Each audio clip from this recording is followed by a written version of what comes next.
Бүгін біз ең басты организмге қажетті ең басты 14 нутриент, яғни керекті зат, витамин, микроэлементтер жайында айтатын боламын, және олар жетіспесе қандай клиникалық көріністер байқалады, сол туралы айтатын боламыз. Жалпы ең бірінші витаминдерге тоқталып кететін. Бірінші витамин А-ның жетіспеушілігі бұл организмде бұл көру, өсуге жауап береді, және ең басты қызметі көруге жауап беретін болғандықтан, егер де витамин А жетіспейтін жағдайда көбінесе ең басты симптом көрудің нашарлауы байқалатын болады. Көбінесе В тобының витаминдеріне бұл нервный системаға жауап беретін болғандықтан, көбінесе мысалы витамин В1 жетіспеушілігі ағзадағы бұл жағдай стресстің бастамасы болуы мүмкін, немесе жүйке жүйесінде белгілі бір өзгерістердің көп жағдай тітіркендіргіштіктің болуы бұл витамин В1-дің жетіспеушілігін көрсетеді. Бұл витамин С. Витамин С бұл антиоксидант. Оның жетіспеушілігі көбінесе десналарда, қызылөйектерде қанталаудың болуы болады. Және де бұл витамин С-ның жетіспеушілігін көрсететін белгілі бір белгісі болып саналады. Витамин С бұл көбінесе цитрустық өсімдіктерде, жемістерде, және де болгар бұрышында, лимонда, одан қалды лаймда витамин С өте көп мөлшерде болады. Ең басты витамин прогормон бұл витамин Д. Витамин Д-ның жетіспеушілігі бұл көбінесе сүйектегі өзгерістердің және иммунитеттің төмен түсуінің әсерінен витамин Д-ның жетіспеушілігін байқауымызға болады. Яғни белдегі, омыртқаның бойындағы сыздап ауыру сезімі бұл витамин Д-ның жетіспеушілігін көрсетеді. Одан бөлек организмдегі белгілі бір минералдардың дұрыс сіңбей қалуы осы витамин Д-ның жетіспеушілігін көрсетіп отырады. Витамин Е-ның жетіспеушілігін біз көбінесе жалпы жаттығу жасау барысында байқаймыз. Егер сіздің бұлшықетіңіздің тонусы төмендесе, әлсізденіп қалатын болса, онда бұл витамин Е-ның жетіспеушілігінің бірден бір көрсеткіші десек те болады. Одан кейінгі ең маңызды витаминдерге бұл К витамині жатады. К витаминінің екі түрі бар, К1 және К2 деген. Бұл деп отырғанымыз, егер де К1 витамині жетіспеген жағдайда, мысалы денемізде белгілі бір көгерулердің, қанталап қалған белгілердің болуын, өзінен өзі пайда болатын белгілерді көретін болсақ, бұл витамин К1-дің жетіспеушілігін көрсетеді. Одан кейін К2 жетіспесе, бұл көбінесе налеттардың болуы тісте, тастың пайда болуы тістегі, яғни бұл көбінесе кальцийдің сіңірілуіне жауап беретін болғандықтан К2 бұның жетіспеушілігі тістегі налет, дақтардың немесе тастардың пайда болуының белгісі осы К2-ның жетіспеушілігін байқауымызға болады. Енді минералды заттарға тоқталып кетейін. Оларға мысалы кальций, натрий, калий, мырыш, селен сияқты заттар, бұлар минералды микроэлементтерге жатады.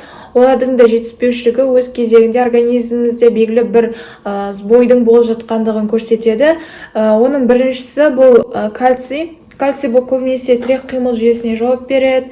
Одан бөлек, тірек қимыл жүйесінен бөлек, мысалы тамақтағы қышу сезімі, жөтел, бұл да белгілі бір осы мақсатта кальцийдің жетіспеушілігінің бірден бір көрінісі десек те болады.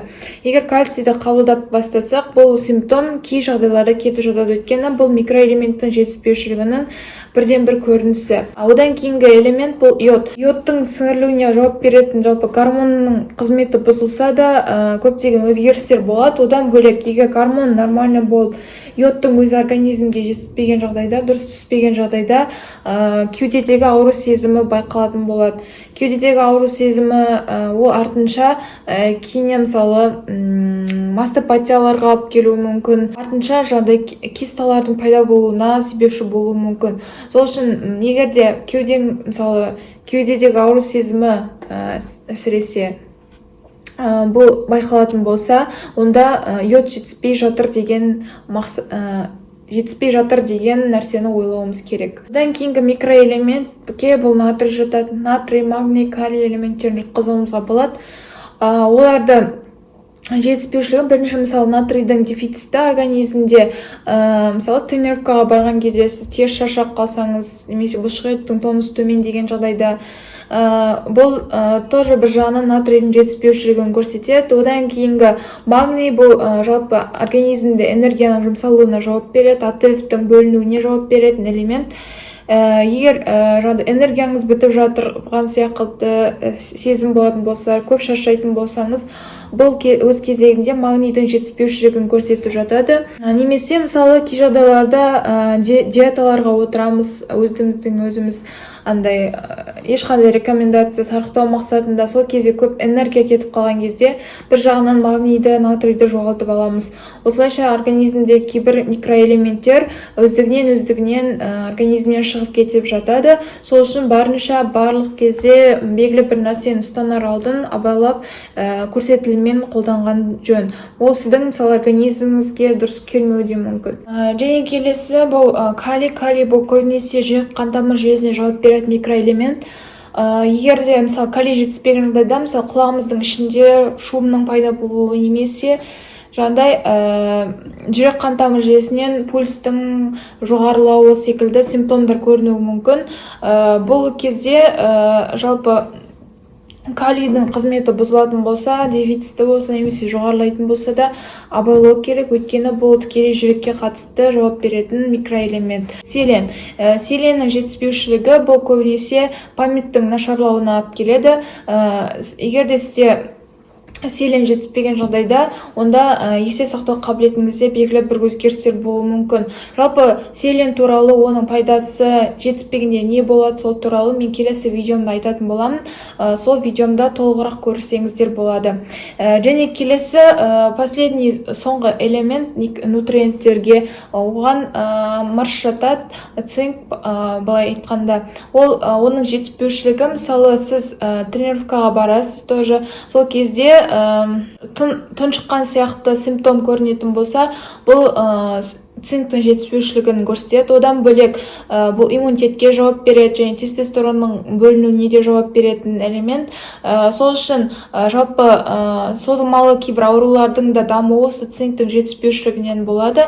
Сол үшін егерде организміңізде көптеген өзгерістер болатын болса, белгілі бір клиникалық көріністер байқалатын болса, онда сіздің организміңізде осындай айтылған жалпы маңызды элементтер, витаминдер жетіспейді деген сөз.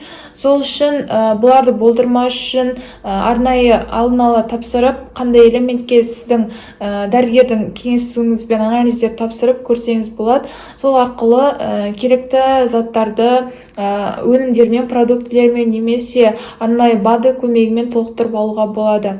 Жалпы осы нутриенттер туралы, олардың организмде жетіспеушілігі туралы және де олардың әрқайсысына жеке-жеке мен әр видеомда айтып отырамын. Жалпы алдыңғы видеоларында магний мен Д витаминінің жетіспеушілігі туралы және оны қалай қолдану керек жөнінде видео түсірген болатын. Соларды алдын көрсеңіздер болады. Ал кейінгі микроэлементтер, жалпы ең маңызды БАДылар туралы, дәрумендер туралы мен келесі видеоларымда толық түсіндіретін боламын. Бұл жалпылама кіріспе, витаминдерге, жалпы элементтерге алдағы уақытта бұндай видеолар өте көп болады. Сол үшін мен каналыма тіркеліп, лайк басып, жоғалтып алмаңыздар. Сіздермен бірге болған Дана Асқарқызы, Дана мен денсаулыққа каналы. Келесі видеоларда жүздескенше сау болыңыздар.